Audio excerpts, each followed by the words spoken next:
시청자 여러분 반갑습니다. 오늘의 코인 앵커 이지영입니다.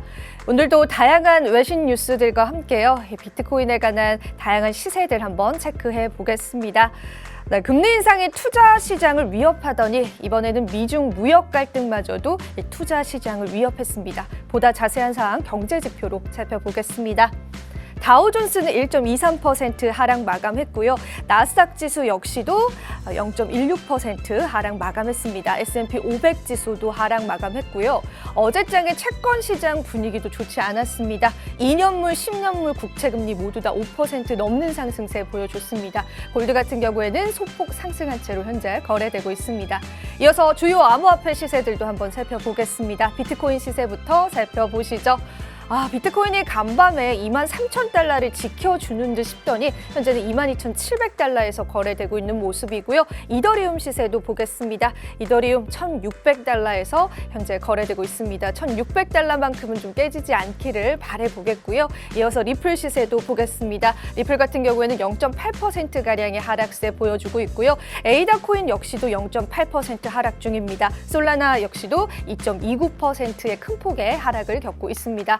전반적인 암호화폐 시장들 아침 들어서 대부분 큰 하락세로 전환된 모습입니다. 계속해서 시세들 지켜봐야 할 것 같습니다. 이어서 오늘의 이슈들도 한번 살펴보겠습니다. 첫 번째 이슈부터 살펴보시죠. 마이클 세일러 마이크로 스트래티지 CEO 사임, 이사회 의장직 유지. 코인데스크에 따르면요.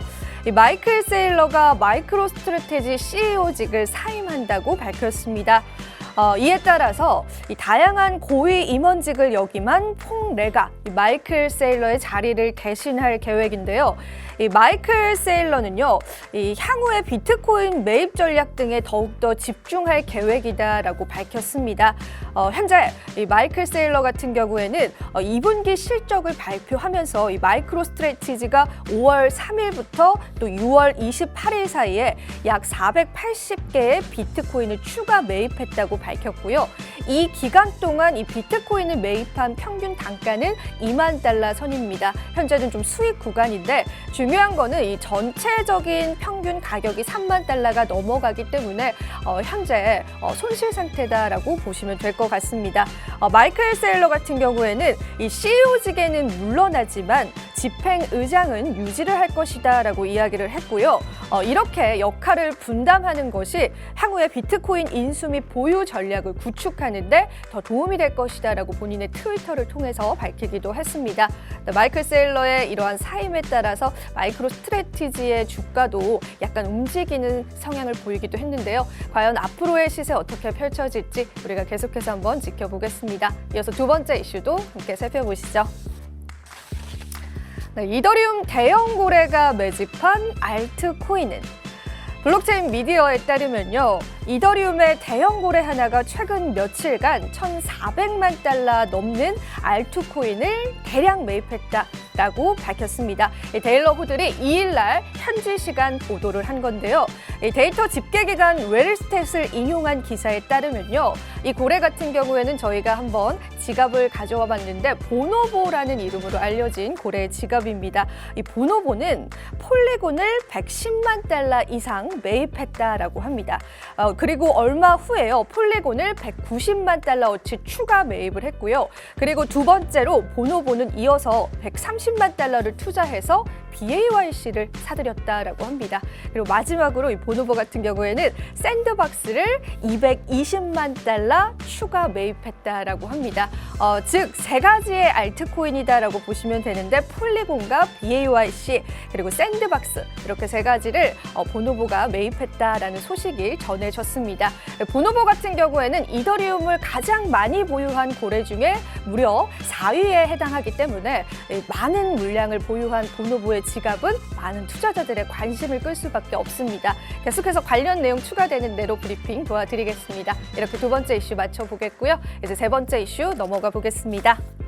오늘 세 번째 이슈입니다. 비트코인과 스테이블 코인, 최악의 국가 간 결제 옵션 CBDC가 대안. 네, 비트코인과 스테이블 코인은 국가 간의 결제 시스템 중에서 최악이다라는 보고서가 나왔습니다. 바로 유럽 중앙은행 ECB에서 이러한 보고서를 발간한 건데요. 사실 우리가 페드의 금리 인상 정책을 주목하는 만큼 유럽에도 유럽중앙은행이 있고요. 유럽중앙은행에서 이러한 보고서가 나왔다라는 거는 우리가 어느 정도는 좀 주목해 볼 만한 보고서인 것 같습니다. 이 보고서에 따르면 시장 인프라와 결제 담당을 하는 이 울리히 빈드자일이요. 이런 비전을 성취하는 데 있어서 비트코인은 가장 신뢰할 수 없다라고 밝혔습니다. 그리고 두 번째로는 스테이블 코인이다라고 이야기를 하기도 했는데요. 즉, 이 국가 간의 결제 수단으로 비트코인이 최악이고 그리고 두 번째가 스테이블 코인이다라고 보고서를 발간을 한 겁니다.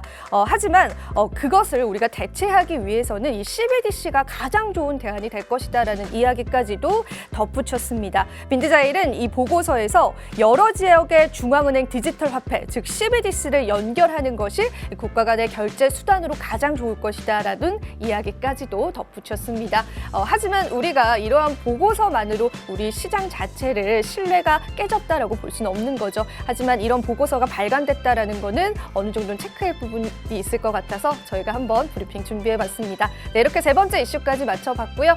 저는 잠시 후에 다시 돌아오도록 하겠습니다. 오늘의 코인 가자!